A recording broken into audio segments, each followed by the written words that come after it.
បើសិនជាខ្ញុំ expect ខ្លាំងពីកម្មវិធីខ្ញុំអត់ជាប់ខ្ញុំនឹងហូរទឹកភ្នែកប៉ុន្តែខ្ញុំអត់បាន expect ខ្លាំងពេកទេជាប្រវត្តិសាស្ត្រថ្មីនិងភ្ញាក់ផ្អើលជាខ្លាំងសម្រាប់វិស័យរបស់កញ្ញានៅកម្ពុជាប៊ីសាធីរីមិនអាចដណ្ដើមជ័យលាភីលេខ1 Miss Cosmo Cambodia ឆ្នាំ2025បែរជាបានតំណែងលំដាប់រងទៅវិញផ្ដល់កិច្ចសម្ភារប្រាប់ពីចម្លើយពិតនៅក្នុងចិត្តរបស់នាងឆ្លើយតបទៅកាន់អ្នកគាំទ្រនិងមហាជនដែលខកបំណងចង់បានស្បែកសឲ្យមានសុវត្ថិភាពចាំខ្ញុំនាំជាមួយនឹងលេធាមវាយមេប្រាក់ជាមួយនឹងស្ប៉ាស្បែកមាសបងប្អូនប្រើទាំងពីរមុខនេះចូលគ្នាជួយពន្លឺស្បែកយើងឲ្យសលឿនសបែបមានសុវត្ថិភាពមានសំណើមភ្លឺចេញពីខាងក្នុងតែម្ដងដែលបានផលលេធាមវាយមេប្រាក់ហើយគឺស្បែកសមាត់រលោងសបែបមានសុខភាពល្អនិងជួយព្យាបាលស្បែកខូចជាពិសេសគឺស្បែកដែលងាយរងប្រតិកម្មមានសុពលស្រីអបអរសាទរសម្រាប់ Television លំដាប់បរមមីកូស្មឺឆ្នាំ2025ផងចង់ដឹងពីអារម្មណ៍ចំណាប់អារម្មណ៍ស្រីផងថ្មីផលិតទី1បន្ទាប់ពីខ្ញុំអត់ដែលធ្លាប់ចូលរំនៅអាពេលតាំងពីមុនមកពីថា Miss Cambodia មកប៉ុន្តែសួរថា set អត់ set ទេដោយសារតែខ្ញុំមានអារម្មណ៍ថាខ្ញុំ release ស្រាលខ្លួនខ្លាំងមែនតើផងពីព្រោះតាមពិតទៅខ្ញុំធ្លាប់ almost give up like អត់ចង់ពួកនឹងតាំងពីមុនចូលឆ្នាំពួកខ្ញុំធ្លាប់ប្រាប់ខាងកម្មវិធីដែរថាខ្ញុំមិននឹងនៅបន្តការប្រកួតរហូតដល់ចប់ប៉ុន្តែខ្ញុំនឹងអត់យកអីទាំងអស់ចឹងណាបងប៉ុន្តែពួកគាត់ encourage ខ្ញុំថាឲ្យប្រកួតទៅពួកគាត់ជឿជាក់លើខ្ញុំចឹងណាបងហើយខ្ញុំក៏បន្តប្រកួតមកដល់ឥឡូវហ្នឹងហើយខ្ញុំក៏ព្យាយាមធ្វើឲ្យអស់ពីសមត្ថភាពរបស់ខ្ញុំនៅក្នុងការប្រកួតនៅក្នុងរាត្រីនេះទោះបីខ្ញុំអត់ជាប់នៅ The Winner Miss Cosmo Cambodia ប៉ុន្តែខ្ញុំក៏នៅតែសប្បាយចិត្តពីព្រោះខ្ញុំបានធ្វើអស់ពីសមត្ថភាពរបស់ខ្ញុំហើយខ្ញុំទទួលបានការគ្រប់គ្រងនិងក្តីស្រឡាញ់ច្រើនខ្លាំងមែនតើហើយមួយទៀតខ្ញុំ release ដោយសារតែ I don't have the duty to responsibility anymore បើសិនជាខ្ញុំជាប់យុទ្ធនេះខ្ញុំត្រូវ take another responsibility like carry on the flag to the international stage but now I don't have to so I feel so released but also congratulations to our new winner Miss Cosmo Cambodia Saipi and I hope that she will do her best on the international stage now it is her time to shine and to Cambodia stage to the international stage so yeah just wish her all the best on her journey to Miss Cosmo 2025បងមានអារម្មណ៍ថាបងចង់សួរជំនួសមួយតែសុំទូផងជាស្អីfan គឺចង់តំណែងឈ្នះមែនតើហើយតែពេលលទ្ធផលជាលំដាប់រងមើលចិត្តតំណែងវិញចង់ឈ្នះ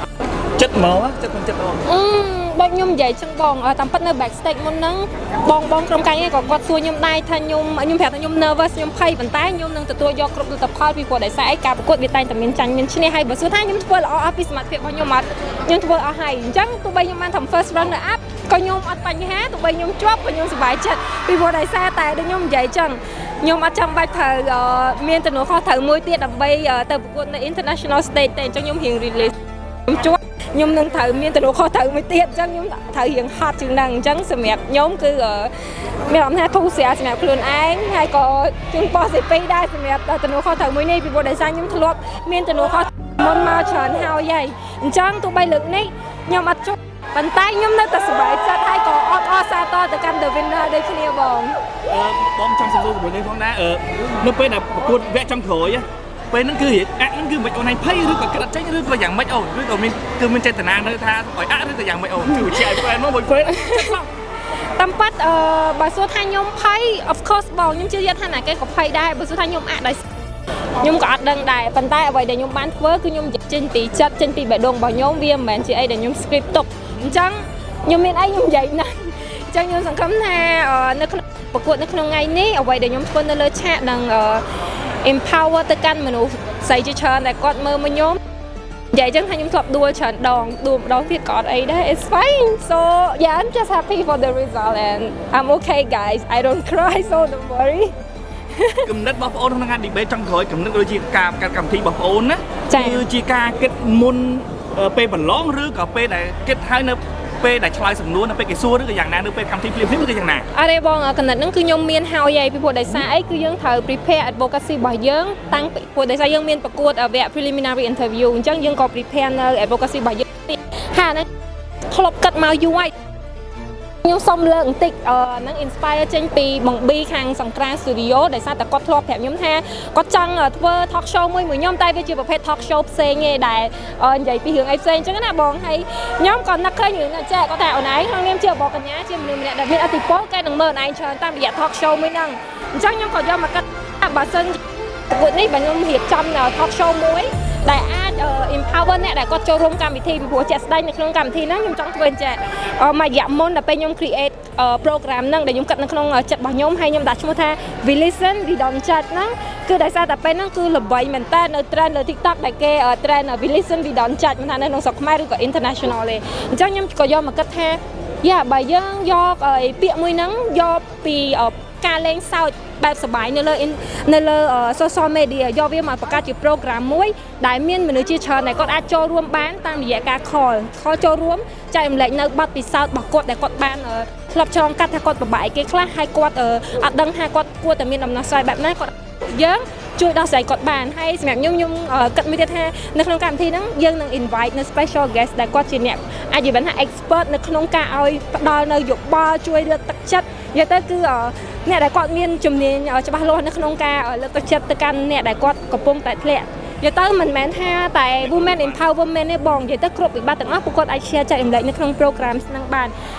ប៉ុន្តែឥឡូវហ្នឹងអត់ជាប់ទេអញ្ចឹងអត់ដឹងថាកម្មវិធីហ្នឹងគឺវាអាចបន្តទៅមុខបានឬក៏អត់ទេហើយបើសិនជាខ្ញុំអត់បានធ្វើខ្ញុំសង្ឃឹមថានឹងមានអ្នកដទៃគាត់អាចយក idea នេះទៅធ្វើជា show មួយហ្នឹងដើម្បីឲ្យអ្នកដែលគាត់មានរាល់វិបត្តិទាំងអស់ចូលរួមដើម្បីចែករំលែកក៏ដូចជាជួយពួកគាត់តាមរយៈ talk show មួយហ្នឹងបងអូនមានសារឬក៏មានពាក្យពេចន៍អីនិយាយឆ្លើយតបទៅកាន់ fan ដែលខំប្រឹងរំពឹងអូនសម្រាប់ winner ទេឥឡូវគាត់អ្នកខ្លះក៏សង្ហាចិត្តខ្លះដេកបាត់ហើយមិនស្រួលដេកខឹងអីយ៉ាងណាយ៉ាងមិនដែរសម្រាប់សាររបស់ខ្ញុំគឺជាដំបូងហ្មងគឺខ្ញុំចង់អរគុណពួកគាត់ខ្លាំងមែនតើជាពិសេសទៅកាន់ fan របស់ខ្ញុំ Bibam ដែលគាត់ support ខ្ញុំខ្លាំងមែនតើនៅក្នុងកំឡុងពេលប្រកួតតាំងពីឆ្នាំទៅរហូតមកដល់ឥឡូវហ្នឹងហើយមានអ្នកខ្លះទៀតគឺ support ខ្ញុំតាំងពីជំនាន់ខ្ញុំប្រកួតដំបូងមកម៉ែគឺពួកគាត់ផ្ដល់នៅក្តីស្រឡាញ់ពិតប្រាកដជាអ្នកគ្រប់គ្រងមួយដែលអាចនិយាយបានថា quality គាត់អត់ដែរចង់ឲ្យខ្ញុំផ្ដល់អ្វីទៅកាន់ពួកគាត់ទេធ្វើតែខ្ញុំសប្បាយចិត្តគឺគាត់អស់ចិត្តហើយមិនថាខ្ញុំជឿជាប់ឬក៏ខ្ញុំធ្លាក់ឯងប៉ុន្តែបើសិនជាខ្ញុំសប្បាយចិត្តពួកគាត់នឹងសប្បាយចិត្តបើខ្ញុំសែតខ្ញុំយំខ្ញុំជឿថាពួកគាត់ក៏យំដែរប៉ុន្តែខ្ញុំចង់ប្រាប់ពួកគាត់ថាខ្ញុំអត់មានសែតទេគឺខ្ញុំសប្បាយចិត្តខ្លាំងមែនតើនៅខ្ញុំទទួលយកនៅលទ្ធផលមួយនេះហើយសង្ឃឹមថាអ្នកទាំងអស់គ្នាគាត់អត់មានអារម្មណ៍ថាពិបាកចិត្តជំនួសខ្ញុំអញ្ចឹងកុំពិបាកចិត្តព្រោះដោយសារខ្ញុំអត់អីទេតែ fan ខ្លះលួចយំហ៎អូនខ្ញុំឃើញបងហើយចង់និយាយថាបើខ្ញុំសែតខ្ញុំជឿជាក់ថាមនុស្សយើងម្នាក់អត់មានណាគេអាចទប់បាននៅទឹកភ្នែកនៅអារម្មណ៍មួយដែលគាត់កំពុងតែពិបាកចិត្តនឹងនៅមុខមនុស្សហេព្រោះដោយសារខ្ញុំជឿជាក់ថាចេះបើសិនជាខ្ញុំ expect ខ្លាំងពីកម្មវិធីខ្ញុំអត់ជាប់ខ្ញុំនឹងហូរទឹកភ្នែកប៉ុន្តែខ្ញុំអត់បាន expect ខ្លាំងពេកទេដូចខ្ញុំនិយាយពីដើមមកអញ្ចឹងថាយើងការប្រកួតតែតែមានចាញ់មានឈ្នះហើយមួយទៀតខ្ញុំក៏ធ្លាប់ almost give up ដូចគ្នាប៉ុន្តែខ្ញុំនៅតែបន្តមកហើយខ្ញុំក៏ដឹងខ្លួនឯងដែរថាបើខ្ញុំធ្វើបានល្អខ្ញុំនឹងជាប់តែបើខ្ញុំធ្វើបានលើចំណុចណាមួយដែលខ្ញុំធ្វើអត់បានល្អខ្ញុំនឹងត្រូវឲ្យតំណែងហ្នឹងទៅកាន់គេត្រូវអត់បងដូចយើងសម្ភាសតាំងពីវគ្គមុន prelim ទៀតអញ្ចឹងបើសិនជាខ្ញុំធ្វើអត់បានល្អហើយសេពីធ្វើបានល្អជាងគាត់ជាប់គឺជាសមិទ្ធផលរបស់គាត់ហើយខ្ញុំធ្លាក់គឺជាការទទួលខុសត្រូវរបស់ខ្ញុំខ្លួនឯងដូចគ្នាអញ្ចឹងខ្ញុំសង្ឃឹមថាអ្នកទាំងអស់គ្នាបានឃើញនៅ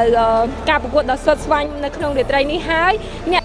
ចិត្តចង់ចូលរួមប្រកួតត្រូវតែមានទឹកចិត្តមួយដែលរឹងមាំព្រោះយើងត្រូវទទួលស្គាល់ថាការប្រកួតគឺមានចាញ់និងមានឈ្នះអញ្ចឹងហើយទទួលយកនៅលទ្ធផលនិងអ្វីដែលយើងបានធ្វើសមិទ្ធផលរបស់យើងគឺជាអ្វីដែលចេញពីយើងមកអញ្ចឹង let's do your best if you want to compete come next year អរគុណច្រើនបងស្រីដែលបានផ្ដល់កិច្ចសម្ភាសជូនបងស្រីទាំងនេះ SBC 369 website មាន game សប្បាយច្រើនបើមន់ជុលបៀបាការ៉ាត់បើ account ទទួលបាន 5% ធានានៅសុវត្ថិភាពខ្ពស់ 100%